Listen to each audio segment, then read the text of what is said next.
오늘 말씀은 다니엘서 10장입니다.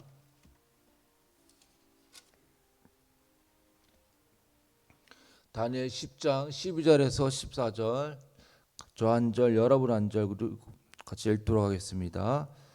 한 손이 있어 나를 어루만지기로 내가 떨었더니 그가 내 무릎과 손바닥이 땅에 닿게 일으키고 내게 이르되 큰 은총을 받은 사람 다니엘아, 이르는 말을 깨닫고 일어서라.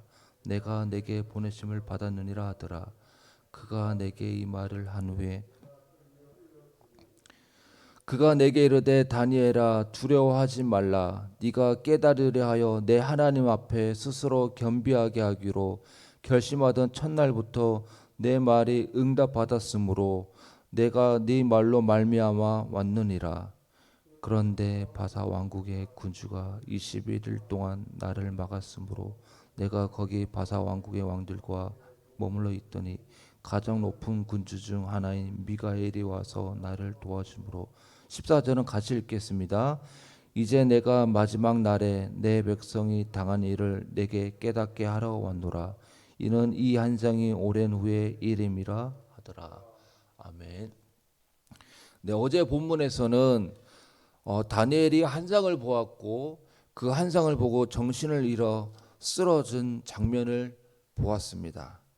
그래서 12절에 보면은 쓰러져 있는 다니엘에게 두려워하지 말라. 네가 깨달으려 하여 내 하나님 앞에 스스로 겸비하게 하기로 결심하던 첫날부터 내 말에 응답받았으므로 내가 내 말로 말미암아 왔느니라고 하면서 하나님의 천사가 다니엘에게 네가 한상을 깨닫기 위해 스스로 겸비하고 기도하던 첫날부터 응답되어졌다. 이렇게 21일이 내가 늦게 왔지만은 그러나 네가 기도한 첫날부터 응답이 되어졌다라고 하면서, 그런데 네가 기도하던 첫날부터 응답이 되었지만은 21일이라는 이 딜레이가 되었던 이유를 13절 14절에서 설명하고 있는데 그 이유를 이렇게 얘기합니다. 그런데 바사 왕국의 군주가 21일 동안 나를 막았으므로 내가 거기 바사 왕국의 왕들과 함께 머물러 있더니 가장 높은 군주 중 하나인 미가엘이 와서 나를 도와주므로 이제 내가 마지막 날에 내 백성이 당한 일을 내게 깨닫게 하러 왔노라. 첫째 날부터 기도한 첫째 날부터 응답이 되었지만 21일이 딜레이 되었던 이유는 바사 왕국의 군주들, 왕들 때문이다. 그가 나를 막았다라고. 그러나 미가엘이 나를 도와줌으로 이제서야 왔다라고 이야기를 하고 있습니다. 바사 왕국의 군주는 바사 왕국을 보호하고 대표하는 천사장입니다.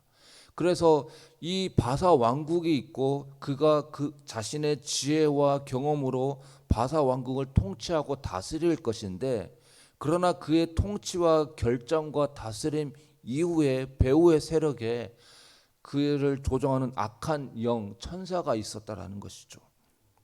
사울에게 악한 영이 들어가서 다윗을 죽이려고 했고, 가룟 유다에게 악한 천사 마음이 사단이 들어서 그를 조종하였듯이 바사 왕국의 군주 속에 그의 경험과 결정과 그의 생각 가운데 악한 영 천사가 들어가서 그의 결정에 지대한 영향력을 미쳐서 하나님의 뜻이 실행되지 못하도록 막았다는 것이죠.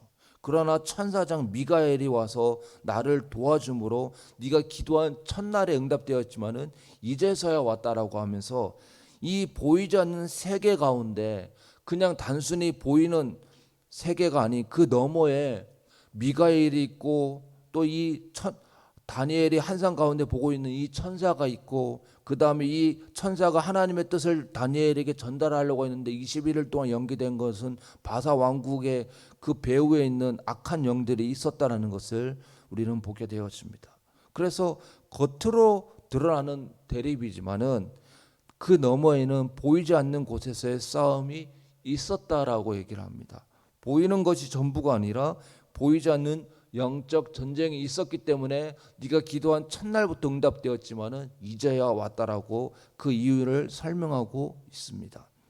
에베소서 6장 12절에 보면 우리의 씨름은 혈과 육을 상대하는 것이 아니요 통치자들과 권세들과 이 어둠의 세상 주관자들과 하늘에 있는 악의 영들을 상대함이라 라고 하면서 우리의 씨름이 혈과 육과 같은 보이는 것이 전부가 아니고 통치자들은 여기서 바사 왕국의 통치자들을 말하는 포함을 하는 거겠죠. 통치자들과 권세들과 이 어둠의 세상 주관자들과 하늘에 있는 악의 영들을 상대하는 것이라고 하면서 보이는 것이 전부가 아니다라고 얘기를 하고 있습니다.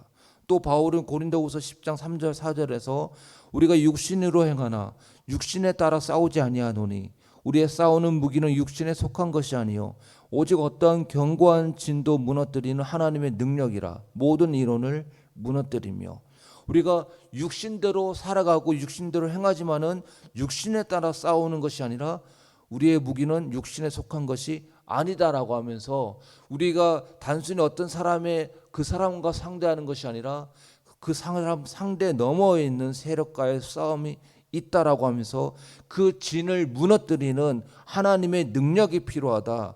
그런 이 하나님의 계획이 이 땅 가운데 실현되지 못하도록 방해하는 그런 모든 이론과 그런 악의 영들을 파괴할 수 있는 하나님의 능력이 있어야 된다라고 하면서 사도 바울은 이야기하고 있습니다. 근데 20절에 보시면 이렇게 기록된 오늘 본문 말씀 20절입니다. 내가 돌아가서 천사가 내가 돌아가서 바사 군주와 싸우려니와 내가 나간 후에는 헬라의 군주가 이를 것이라. 바사는 페르시아인데 이 페르시아 군주와 지금 한상 가운데 나타나고 있는 이 천사가 바사 군주와 싸운다라는 것이죠. 그 천사가 바사 군주 왕과 싸운다라는 것이 아니라 바사 군주 배후에 그를 조정하고 있는 그 악한 천사와 이 한상 가운데 다니엘에게 나타나고 있는 천사가 서로 싸울 것이고 그 싸움 가운데 하나님의 뜻이 이 천사를 통해서 실현되도록 하게 할 것인데 근데 바사 군주는 역사 가운데 멸망합니다. 그 다음에 그 이후에 인류 역사 가운데 탄생하는 나라가 헬라죠. 헬라는 그리스입니다. 알렉산더 대왕. 헬라의 군주가 이를 것이라는 것이죠. 그래서 바사는 멸망합니다. 그러나 바사의 멸망이 하나님 백성의 승리를 의미하지 않습니다. 바사는 멸망하고 헬라의 군주가 일어섭니다. 미가엘이 바사의 군주와 싸웠듯이 헬라의 군주와 싸울 것입니다.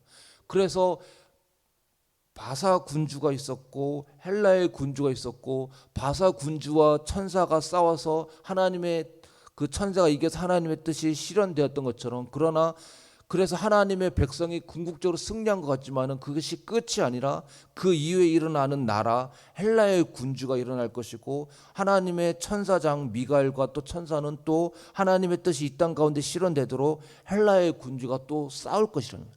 그래서 이 영적 싸움은 인류의 역사는 계속 흘러가지만은 나라가 일어서고 망하지만은 이 영적 싸움은 계속해서 있을 것이다라고 얘기를 하고 있습니다. 그런데 우리에게 기쁜 소식은 무엇입니까? 바사 군주와 싸워서 천사장 미가엘이 이겼고 또 헬라 군주와 싸울 것이지만은 하나님의 천사는 헬라 군주와도 싸워서 이길 것이라는 것이죠.